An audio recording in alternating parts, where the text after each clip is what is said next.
Hey guys, welcome back to TechMan. Today, let me show you how to get Ascension Orbs in Mobile Dungeon.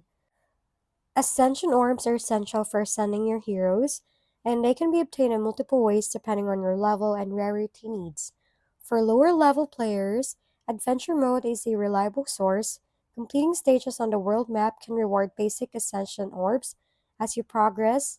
Daily quests, main quests, and milestone rewards often give free orbs, though higher level orbs are usually tied to premium rewards. Limited time events and main events frequently offer Ascension Orbs, so keep an eye on those. The Trader is another key source. You can exchange artifacts or ancient artifacts for orbs, and the event trader sometimes has orbs as well.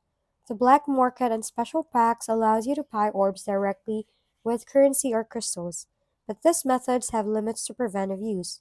Overall, exploring adventure stages, completing quests, participating in events, and checking trader rotations will ensure a steady supply of ascension orbs for your heroes. If we've been helpful, kindly give us a thumbs up and don't forget to hit the subscribe and bell button for more contents.